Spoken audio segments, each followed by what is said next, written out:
মহান আল্লাহ পাক রব্বুল আলামিন বলেন, ইয়া আইয়ুহাল্লাযীনা আমানুসবিরু ওয়া সাবিরু ওয়া রাবিতু ওয়াত্তাকুল্লাহা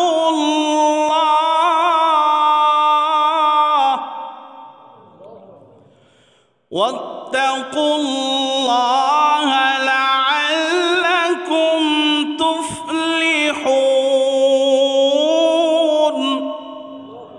আমার আল্লাহ পাক রব্বুল আলামিন বলেন, হে ঈমানদারগণ, এখানে কাফের মুশরিকদেরকে লক্ষ্য করেন নাই, এখানে নির্দিষ্টভাবে যারা ঈমানদার তাদের উদ্দেশ্য করে আমার আল্লাহ তাআলা বললেন, ইয়া আইয়ুহাল্লাযীনা আমানু, হে ঈমানদারগণ, তোমরা ধৈর্য ধারণ করো এবং মোকাবেলায় দৃঢ়তা অবলম্বন করো। ধৈর্য ধারণের প্রতিযোগিতা করো আর সর্বদা যুদ্ধের জন্য প্রস্তুত থাকবে। আল্লাহকে ভয় করো যাতে তোমরা সফল কাম হতে পারো। সুবহানাল্লাহ। সম্মানিত আল্লাহর ঘরের মেহমানবৃন্দ, আল্লাহ পাকের দরবারে লাখো কোটি শুকর সুজুদ যে আল্লাহ তাআলা আরবি ক্যালেন্ডারের রজব মাসের 10তম তারিখ তথা পবিত্র জুমার দিনে দুনিয়ার শত ব্যস্ততা থাকার পরও দুনিয়ার বিভিন্ন প্রকার অশ্লীল ব্যাহাপনা থেকে মুক্ত করে যে আল্লাহ সুবহানাহু ওয়া তাআলা আপনাকে আমাকে সুন্দর একটি পরিবেশ দান করেছেন, যে আল্লাহ তাআলা আপনাকে আমাকে এ পর্যন্ত কত মানুষ বিভিন্ন জায়গায় অবস্থান করছে, কিন্তু আপনাকে আমাকে আগে ভাগেই এই মসজিদে আসার সুব্যবস্থা করেছেন, যে আল্লাহ সুবহানাহু ওয়া তাআলা আপনাকে আমাকে বিভিন্ন প্রকার রোগবালাই থেকে হেফাজত করে দুনিয়ার শত ব্যস্ত থাকার পরও আল্লাহর দেওয়া বিধান পবিত্র জুমার সালাত আদায় করার মনোমানসিকতায় আপনাকে আমাকে তার এই ঘরে আসবার বসার এবং সুন্দর একটি পরিবেশ যে আল্লাহ তাআলা দান করলেন, এই জন্য সেই মনিবের একটু প্রশংসা করি, সকলে বলি আলহামদুলিল্লাহ। লক্ষ কোটি দুরূদ ও সালাম এ বিশ্বসভার সভাপতি সমস্ত নবী ও রাসূলগণের, যিনি সিরতাজ, যিনি শামসুদ্দোহা, যিনি বদরুদ্দোজা, যিনি আফতাবে নবুয়া, শাহানশাহ রিসালা, হুজরে আকরাম, নূরুল আলা নূর, হাবিবেনা শাফিআনা কুদওয়াতেনা, সকলে বলি হযরত মুহাম্মদ রাসূলুল্লাহ সাল্লাল্লাহু আলাইহি ওয়াসাল্লামের উপর। প্রিয় উপস্থিতি, আমরা যারা এখানে উপস্থিত হয়েছি কালেমাগো মুসলমান, আমাদের সকলের যে চিন্তা চেতনা একটাই হওয়া উচিত, এবং আমি বিশ্বাস করি যে এই চিন্তা চেতনা আমরা বুকে লালন ধারণ করে রাখছি, সেটি হলো আমাদের ঈমান কিভাবে মজবুত থাকবে। এবং এটার পাশাপাশি আমরা আমাদের যে আল্লাহ তাআলার দেওয়া বিধান, যে ফরজ যে কাজগুলো আছে সেগুলো আমরা যথাযথভাবে আদায় করছি এবং করার চেষ্টা করছি। পাশাপাশি যে অতিরিক্ত নফল এই ইবাদতগুলো করার জন্য আমরা সদা সর্বদা ব্যস্ত থাকি। কারণ একটাই, আমরা জানি এই জগতের মধ্যে আল্লাহর দেওয়া যে বিধান 5 ওয়াক্ত সালাত এবং হজ, যাকাত, সিয়াম, ঈমান যে বিষয়গুলো আছে এগুলো তো আমরা বিশ্বাস স্থাপন করেছি এবং পুঙ্খানুপুঙ্খভাবে মেনে চলার চেষ্টা করছি। পাশাপাশি আমরা চেষ্টা করছি আল্লাহর সবচেয়ে প্রিয় কিভাবে হতে পারি। প্রিয় হওয়ার জন্য এই ফরজ বিধানগুলোর পাশাপাশি আমরা নফল ইবাদতগুলো করার চেষ্টা করি। তারই ধারাবাহিকতায় আল্লাহ তাআলা এই জগতের মধ্যে 12টি মাস দান করেছেন। এই 12টি মাসের এক একটি ফজিলত, যেমন আল্লাহ তাআলা সিয়াম সাধনা দান করেছেন আমাদেরকে, যে সিয়াম সাধনা দীর্ঘ একটি মাস মানুষের আত্মশুদ্ধির পরিশুদ্ধিতা করার জন্য যে মাসটি আল্লাহ তাআলা দান করেছেন, এবং এই সিয়াম সাধনার মাসে সিয়াম রাখা হলো প্রতিটা মুমিন নরনারী, বালেক নরনারীর উপর ফরজ। এমনি করে প্রতিটি মানুষ যারা বালেগা নরনারী, যাদের উপর 5 ওয়াক্ত সালাত হলো ফরজ, সিয়াম যেমনি করে ফরজ, নামাজ তথা সালাত যেমন ফরজ, হজ যদি আপনার শারীরিক ফিট থাকেন আপনি, আর যদি আপনার সেই পর্যন্ত পৌঁছানোর আল্লাহ তাআলা সম্পদ দান করেন, তাহলে আল্লাহ তাআলা আপনার উপর হজ ফরজ করে দিয়েছেন। যাকাত নেসাব পরিমাণ মাল যদি আপনার মজুদ থাকে, তাহলে আপনার উপর আমার উপর আল্লাহ তাআলা যাকাত ফরজ করে দিয়েছেন। এগুলো ফরজ, এগুলো যদি যেমনি করে আমরা সামর্থ্যবান যদি হয়ে থাকি আর যদি এগুলো আদায় না করে থাকি, তাহলে আমরা গুনাহগার হব। সিয়াম সাধনার মাসে যদি আপনি আমি সুস্থ থাকি আর আপনি যদি আল্লাহর বিধান এই সিয়াম সাধনা তথা এই রমজান মাসে যদি আপনি রোজা না রাখেন, তাহলে আপনি গুনাহগার হবেন। কিন্তু কোনো মানুষ যদি আল্লাহ সুবহানাহু ওয়া তাআলার কাছে সবচেয়ে প্রিয় হতে চায়, তাহলে তার কিছু মাধ্যম রাসূল আরবি হযরত মুহাম্মদ রাসূলুল্লাহ সকলে বলে সাল্লাল্লাহু আলাইহি ওয়াসাল্লাম আমাদের আপনাদের শিক্ষা দিয়েছেন। সেটি হলো নফল তথা অতিরিক্ত ইবাদতের মাধ্যমে। আর এই ইবাদতের মাধ্যমগুলোর মধ্যে 12টি মাসের মধ্যে যে মাস রয়েছে, তার মধ্যে একটি হলো আমরা যে আজকে উপস্থিত হতে পেরেছি যে মাসটি, এই মাসটি হলো রজব। এই রজব মাসও একটি গুরুত্বপূর্ণ একটি মাস, যে মাসটি হলো ইবাদত বন্দেগী। এখন থেকে রমজানের পূর্ব মুহূর্ত যে 2টি মাস রয়েছে, রজব এবং শাবান, এই মাসগুলো আমরা যেমন আমরা একটা মানুষ একটা বীজ বপন করি, এরপরে সেটা আমরা বীজটাকে আমরা যখন আগাছা দূর করি, এরপরে আমরা সেই ফসলটা আমরা কেটে নিয়ে আসি কি না? তদ্রূপ এই রজব মাস অর্থাৎ এটা বীজ বপনের মাস, এই মাসটা শাবান মাস, এটা হলো পরিচর্যার মাস। আর আরেকটি মাস হলো সিয়াম সাধনার মাস তথা রমজান মাস, এটা হলো ফল কেটে নিয়ে আসার মাস। কন্যা সুবহানাল্লাহ। প্যারে হাজরিন, মহান আল্লাহ পাক রব্বুল আলামিন এই জগতের মধ্যে মানুষদেরকে তার সবচেয়ে প্রিয় হওয়ার জন্য কিছু অফার আল্লাহ তাআলা দান করেছেন। যারা মুমিন মুত্তাকিন তারা এগুলো গ্রহণ করার জন্য উঠে পড়ে লাগে। তার মধ্যে কিছু মানুষ দেখবেন যখন রজব মাস, শাবান মাস এবং অন্যান্য মাসগুলো যখন আসে, তখন তারা সিয়াম সাধনার মাধ্যমে এবং তাহাজ্জুদের মাধ্যমে এবং নফল ইবাদতের মাধ্যমে আল্লাহর প্রিয় হবার জন্য চেষ্টা করে। ঠিক কিনা বলেন? কেন করবে না? আল্লাহ তাআলা তো বললেন পবিত্র কোরআন মাজিদের মধ্যে, فَمَن يَعْمَلْ مِثْقَالَ ذَرَّةٍ خَيْرًا يَرَهُ وَمَن يَعْمَلْ مِثْقَالَ ذَرَّةٍ شَرًّا يَرَهُ।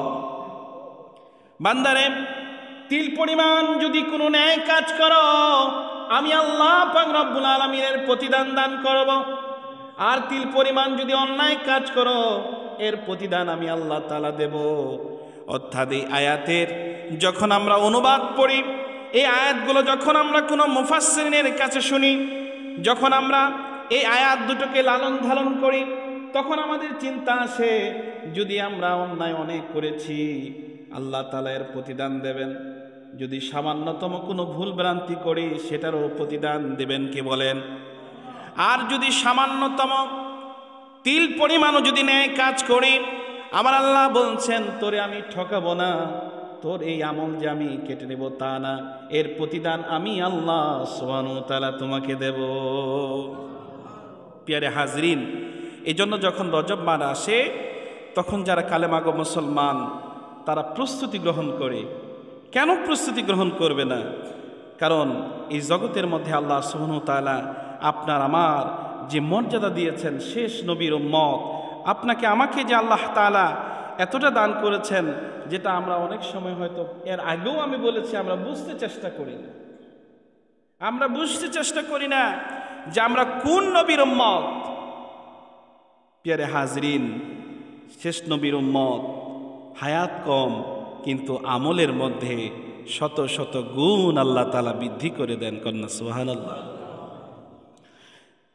নবী করিম সাল্লাল্লাহু আলাইহি ওয়াসাল্লাম তিনি আমার মায়ার নবী, দয়ার নবী, তিনি কিছু আমল আপনাকে আমাকে শিক্ষা দিয়েছেন। যখন রজব মাস চলে আসতো আল্লাহ নবী তিনি যে দোয়াটা বেশি বেশি পড়তেন, যা বুখারী মুসলিমের মধ্যে এসেছে, আল্লাহর নবী বলতেন, আল্লাহুম্মা বারিক লানা ফি রজব ওয়া শাবান ওয়া বাল্লিগনা রমাদান। সুবহানাল্লাহ। বান্দা আল্লাহর কাছে কি চাবে, কেমনে চাবে, কি দোয়াটা করলে আল্লাহ তাআলা বান্দার দিকে নেক নজর দেবে, প্রতিটা সিস্টেম আমার নবী, দয়ার নবী, মায়ার নবী আমাদেরকে সিস্টেম করে দিয়েছেন। কন্যা সুবহানাল্লাহ।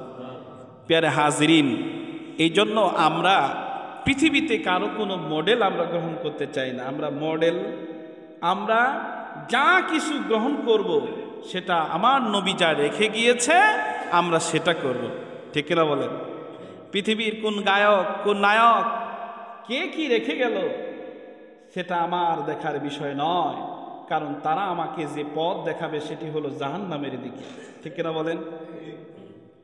কিন্তু নবী করিম সাল্লাল্লাহু আলাইহি ওয়াসাল্লাম বান্দাদেরকে, উম্মতদেরকে এমন ভালোবাসেন, বান্দা রজব মাসে কি পড়বে, কি দোয়া পড়বে, বুখারী মুসলিমের মধ্যে স্পষ্টভাবে হাদিস চলে এসেছে। আল্লাহর নবী যে দোয়াটা পড়তেন, আল্লাহুম্মা বারিক লানা ফি রজব ওয়া শাবান ওয়া বাল্লিগনা রমাদান। অর্থটা হলো, হে আল্লাহ, হে আমার প্রভু, হে আমার মালিক, তুমি সব কিছুর মালিক। ও আমার প্রভু, তুমি রজব এবং শাবান মাস আমাদের জন্য বরকতময় করো, আর প্রভু গো, রমজান মাস আমাদের নসিব করো।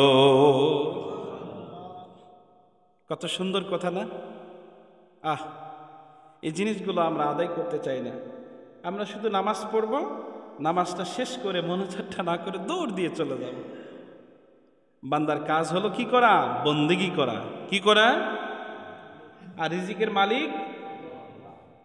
আরে বান্দার যদি রিজিক এত তালাশ করবে, আরে সবই ঠিক আছে, কিন্তু ওই সময়টা তাৎক্ষণিক সব বিষয়ে যদি এই চিন্তা করে যে আমার সব কিছুর মালিক হলো আল্লাহ, আর এই চিন্তা ফিকিরে যদি বান্দা প্রতিটা কাজ করে, আমল করে, যা কিছু আছে আমল করতে যায়, সেখানেও যদি বলে প্রভু সেজদা দিলাম, আপনি হায়াত দিয়েছেন, সুস্থ রাখছেন, নাইলে তো পারতাম না। সুবহানাল্লাহ, সুবহানাল্লাহ। বান্দার এটা নিয়ত থাকার দরকার। বান্দা খালি করে কি? নামাজ পড়ব, হজ করব, জাকাত করব, মানুষ আমাকে সবাই বলবে হাজি, মানুষ বলবে নামাজি, মানুষ বলবে বিশিষ্ট দানবী, মানুষ বলবে রোজা রাখেছে রোজাদার। এই চিন্তা ফিকিরে যদি আপনি কাজ করেন, আমল আল্লাহ কবুল নাও করতে পারে।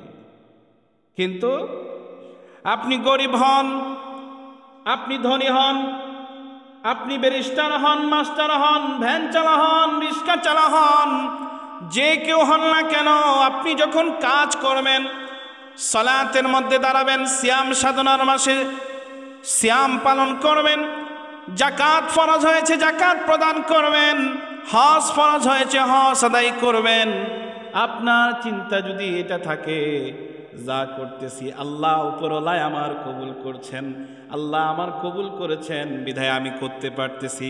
খোদার কসম করে বলি, এই নিয়ত যদি আপনি করতে পারেন, এই নিয়তের কারণে সব কিছু কবুল করবেন কে? প্যারে হাজরিন, এই জন্য যারা আমরা এখানে এসেছি, আমাদের সকলের উচিত যে এই যে আল্লাহ তাআলা বিভিন্ন মাস দান করছেন, এই মাসগুলোকে যথা সম্মান দিয়ে চলা, এবং শুধু সম্মান না, এগুলোর মধ্যে যদি কোনো কল্যাণ নিহিত থাকে, কোনো আমল থাকে, এগুলোকে যথাযথভাবে আদায় করা। তাহলে আল্লাহ রাসূল সাল্লাল্লাহু আলাইহি সাল্লাম যে দোয়াটা পাঠ করতেন, সে দোয়া কি আমরা পাঠ করবো তো ইনশাল্লাহ?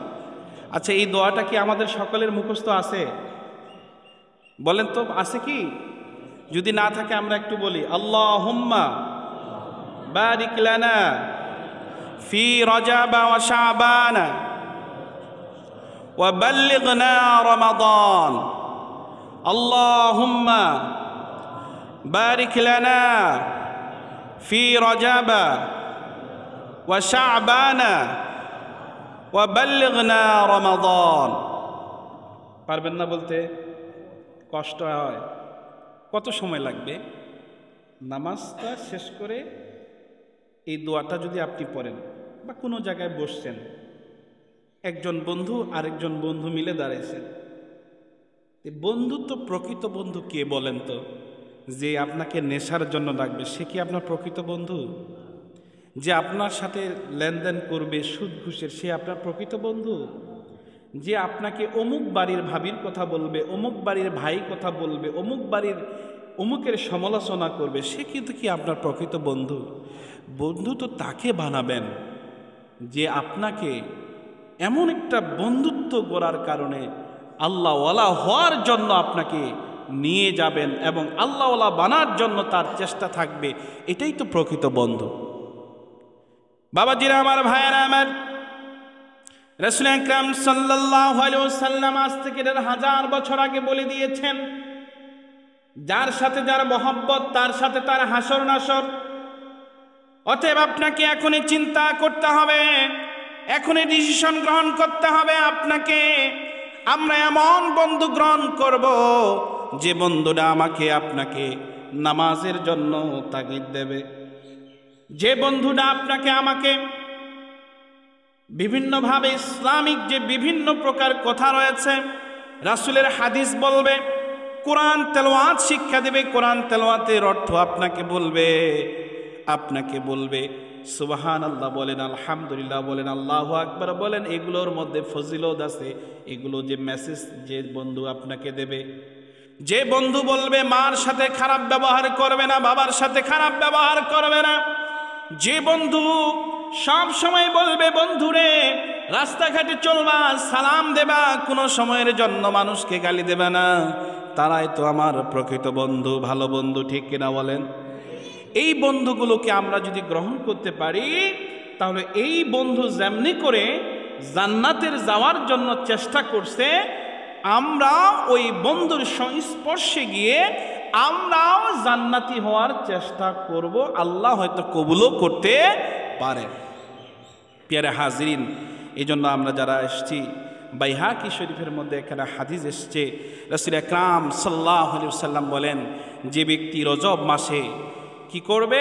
জমি চাষাবাদ করবে না, ইবাদত দ্বারা চাষাবাদ করবে। কিসের মাধ্যমে? ইবাদতের মাধ্যমে।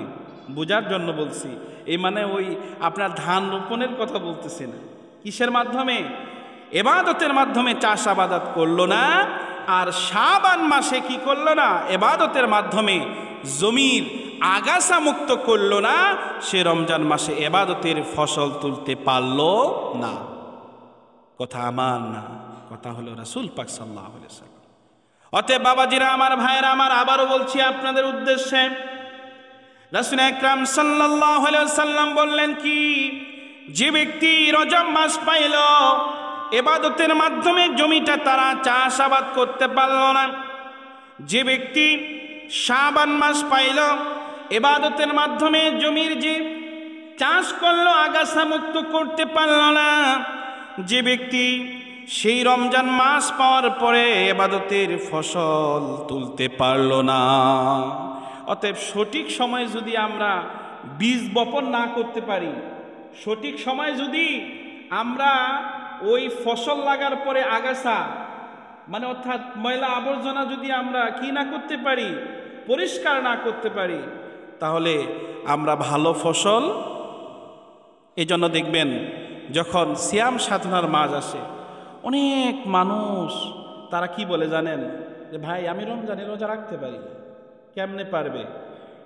আপনারা দেখেন না যারা আর্মির চাকরি করে, যারা বিডিআরের চাকরি করে, তারা কি চাকরিতে প্রবেশ করার সাথে সাথে তার হাতে অস্ত্র তুলে দেয়? কখনো তুলে দেয় না। কি করে? ট্রেনিং দেয়। আর যখন ট্রেনিং পাকাপুক্ত করতে পারে, অস্ত্র চালার জন্য তার স্যার তাকে ডিরেকশন দেয়, তার স্যার তাকে বলে যে এইভাবে এইভাবে রাইফেল চালাতে হবে, সে যখন ওই শিক্ষা গ্রহণ করে তখন সে রাইফেল চালাতে পারে। মুমিন মুত্তাকিন তারাও তাদের যে বীজ বপন করবে, অর্থাৎ এই রজব মাস, শাবান মাস, এই 2 মাসটাকে যদি রমজানের রোজার মতো, সেই রমজানের রোজা হলো আপনার আমার উপর ফরজ, কিন্তু আমরা নফলের মাধ্যমে এই রজব মাসে আমরা যদি বেশি বেশি আমরা একটু রোজা রাখি, শাবান মাসে যদি একটু রোজা রাখি, তাহলে আপনার আমার জন্য এই ট্রেনিং প্রাপ্ত হলে সিয়াম সাধনা অর্থাৎ রমজান মাস পাইলে আপনার আমার জন্য কোনো কষ্ট হবে? অর্থাৎ এই রজব মাস আমরা পেয়েছি, আমরা এটাকে সম্মানভাবে, আল্লাহ যেমন এই মাসকে সম্মানিত করেছেন, আপনার আমার উচিত হবে আমরাও যেন এই মাসটাকে আল্লাহকে বেশি বেশি স্মরণ করতে পারি। তাহাজ্জুদের মাধ্যমে, ইবাদতের মাধ্যমে, আমরা সিয়ামের মাধ্যমে, আমরা সত্য কথার মাধ্যমে এই মাসটাকে আমরা গুরুত্ব দেব ইনশাআল্লাহ। পারবো তো ইনশাআল্লাহ? প্রিয় হাজিরিন, এই জন্য আপনার আমার যে দরকার যে বিষয়গুলো, সেগুলো কি আমরা বেশি বেশি এই মাসে আমরা রোজা রাখব। কারণ রাসূল আকরাম সাল্লাল্লাহু আলাইহি ওয়াসাল্লাম তিনি বলেন, রজব হলো আল্লাহ পাক রব্বুল আলামিনের মাস, আর শাবান মাস হলো আমার মাস, আর রমজান হলো আমার উম্মতের মাস। সুবহানাল্লাহ। এই রজব মাসটা হলো কার মাস? আল্লাহর মাস। অর্থাৎ এই না যে 12টা মাসে আল্লাহর মাসটা, তা না। এটা আল্লাহ রাসূল সাল্লাল্লাহু আলাইহি ওয়াসাল্লাম বুঝাইছেন যে আমরা রজব মাস যারা পাবো, এবং আমরা শাবান মাস যারা পাবো, এবং সিয়াম মাস যে আমরা পাবো, এটাকে আল্লাহ রাসূল সাল্লাল্লাহু আলাইহি ওয়াসাল্লাম কত সুন্দর চমৎকার ভাবে বুঝাইছেন। কি বুঝাইছেন? যে এই রজব হলো আল্লাহর মাস, আর শাবান হলো আমার মাস, আর এই রমজান, যে রমজান সামনে আসতেছে, এই সিয়াম সাধনার মাস হলো উম্মতের মাস। সুবহানাল্লাহ। সিয়াম সাধনার মাস, বান্দা ফসল যেভাবে কেটে ঘরের মধ্যে তার গলায় সুন্দরভাবে মজুদ করে ধান, আনন্দ পায়, তৃপ্তি পায়, তদ্রূপ যখন সিয়াম সাধনার মাস বান্দা পাবে, তখন সে আমল করতে মজা পাবে। কন্যা সুবহানাল্লাহ। কারণ তখন অফার, এমন অফার, একটার সাথে একটা অফার আল্লাহ তাআলা দান করছেন। এই জন্য প্রিয় হাজিরিন, আমরা যারা এখানে উপস্থিত হয়েছি, আমাদের সকলেই উচিত হবে আমরা যেন বেশি বেশি সিয়াম পালন করি। আমরা একটু রাসূল আকরাম সাল্লাল্লাহু আলাইহি ওয়াসাল্লামের জীবনের দিকে যদি লক্ষ্য করি এবং হাদিসের দিকে যদি তাকাই, তাহলে আমরা দেখতে পারি উম্মাহাতুল মুমিনিন বর্ণনা থেকে সুস্পষ্ট হাদিসের মধ্যে এসেছে, রাসূল আকরাম সাল্লাল্লাহু আলাইহি ওয়াসাল্লাম তিনি রজব মাস কি আমল করতেন, কেমনে ভাবে চলতেন, সেটার বর্ণনা দিতে গিয়ে হযরত উম্মে সালমা রাদিয়াল্লাহু তাআলা আনহা বলেন, রাসূল আকরাম সাল্লাল্লাহু আলাইহি ওয়াসাল্লাম রমজান মাস ছাড়া সবচেয়ে বেশি যে মাসে রোজা রাখতেন, রোজা পালন করতেন, সেটা হলো শাবানের মাস, অতঃপর রজবের মাস। বলেন রাসূল কি গুনাহগার না নিষ্পাপ? এরপর উম্মতদেরকে শিক্ষা দিচ্ছেন, উম্মত তোমরা আমাকে যে তোমরা মডেল গ্রহণ করবে, তোমরা যে আমাকে আমার মডেল হিসেবে গ্রহণ করবে আমি কি করেছি, আল্লাহ রাসূল এটা করছেন কিনা। আমরা এখন বলি না, যে কোনো ইবাদত বন্দেগী করতে গেলে বলি কিনা বলেন তো, বলি এটা রাসূল পাক সাল্লাম করছেন কিনা, এটা রাসূল পাক সাল্লাল্লাহু আলাইহি সাল্লাম করছেন কিনা, এটা আমরা তালাশ করি। প্যারে হাজিরিন, আমরা যেটা এখন তালাশ করে পারলাম, যে হাদিসের মধ্যে এসছে, সেটা কি রাসূল পাক সাল্লাল্লাহু আলাইহি সাল্লাম রমজানের পরে সবচেয়ে বেশি যে সিয়াম পালন করতেন সে মাসটি হলো রজব এবং শাবান। আমরা কি এই মাসকে সম্মান দিতে পারি না? জোরে বলেন পারি কি না? প্যারে হাজরিন, এই জন্য আসুন আমরা সকলে মিলে এই সিয়াম সাধনার মাসের আসার আগেই যে মাসগুলো আল্লাহ তাআলা আপনাকে আমাকে দান করেছেন, এই মাসগুলোকে আমরা যথাযথভাবে আমরা আদায় করব। আল্লাহ তাআলা আমাদের সকলকে কবুল করুন, বলুন আমিন। প্যারে হাজরিন, আমি যে আয়াত আলোচনা করেছি সেই আয়াতের ছোট্ট এই আয়াতের ব্যাখ্যা একটু করার আমি চেষ্টা করব, সময় যেহেতু একবারই সংকীর্ণ। মহান আল্লাহ পাক রব্বুল আলামিন পবিত্র কোরআনের সূরা আল ইমরান, যেটি সূরা ফাতিহা সূরা বাকারার পরে, অর্থাৎ 3 নম্বর সূরা, এই সূরার 200টি আয়াত রয়েছে। 200টি আয়াতের শেষ যে আয়াত, সে আয়াত আপনাদের সামনে উপস্থাপন করেছি। এর আলোকে ছোট্ট পরিসরে কথা বলার চেষ্টা করব, এ কারণেই যে আমরা বর্তমান যে সময়টা অতিবাহিত করছি, বর্তমান দেশের যে পরিস্থিতি, এই দেশের যে একটি গত কয়েকদিন যাবত সোশ্যাল মিডিয়া এসছে এবং এদেশের এক প্রান্তে সীমানায় যে গোলযোগ চলছে, সেটি হলো আমাদের পার্শ্ববর্তী দেশ ইন্ডিয়া তথা ভারত, তারা আমার দেশের বিশ্বের যে আইন লঙ্ঘন করে তারা কাটার তারা বেড়া দিতে এসছে। আপনারা সকলে জানেন। আমরা একটু কোরআন থেকে দেখি যে আসলে এ দেশের সীমান্ত পাহারা এটা কেমন গুরুত্ব, এ বিষয়ে আমরা একটু কথা বলার চেষ্টা করব। আল্লাহ আপনাকে আমাকে কবুল করুন, বলুন আমিন। মহান আল্লাহ পাক রব্বুল আলামিন বলেন, ইয়া আইয়ুহাল্লাযীনা আমানুসবিরু ওয়া সাবিরু ওয়া রাবিতু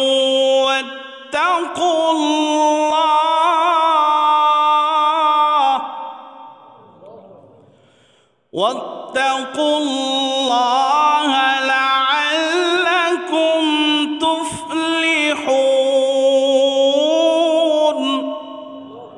আমার আল্লাহ পাক রব্বুল আলামিন বলেন, হে ঈমানদারগণ, এখানে কাফের মুশরিকদেরকে লক্ষ্য করেন নাই, এখানে নির্দিষ্টভাবে যারা ঈমানদার তাদের উদ্দেশ্য করে আমার আল্লাহ তাআলা বললেন, ইয়া আইয়ুহাল্লাযীনা আমানু, হে ঈমানদারগণ, তোমরা ধৈর্য ধারণ করো এবং মোকাবেলায় দৃঢ়তা অবলম্বন করো।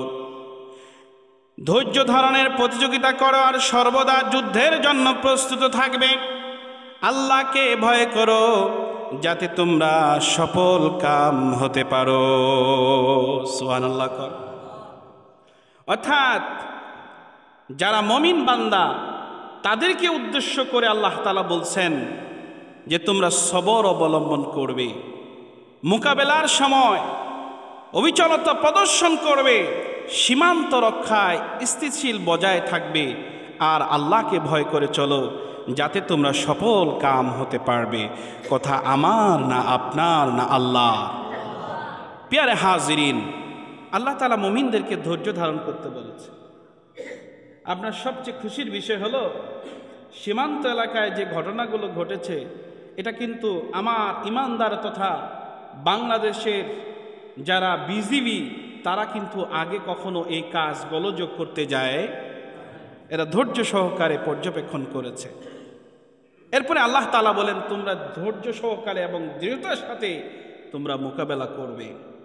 প্যারে হাজিরিন, আপনারা জানেন যে এ দেশের প্রায় তিন দিকেই কিন্তু যে ভারত, আমরা অবশ্যই সে দেশের সাথে সম্পর্ক বজায় রাখতে চাব। কেন? বিপদে আপদে আমার এই বাড়ির সামনে আরেকটি বাড়ি অবস্থান করে, আমার যতই আত্মীয় স্বজন থাক না কেন, বিপদে পড়লে তাকেই আমাকে আগে ডাকতে হবে, এটাই হলো মূল নিয়ম, ঠিক কিনা বলেন? কিন্তু সেই প্রতিবেশী যদি আমাকে মূল্যায়ন না করে, আমার উপর জুলুম করে, আমার উপর অত্যাচার করে, তাহলে তো আমাকে বিকল্প কোনো চিন্তা করতেই হবে। প্যারে হাজিরিন, আপনি আমার উপর জুলুম করবেন, অন্যায় করবেন, এ বিষয়ে আমি কথা বলবো না, তা তো কখনো হতে পারে না।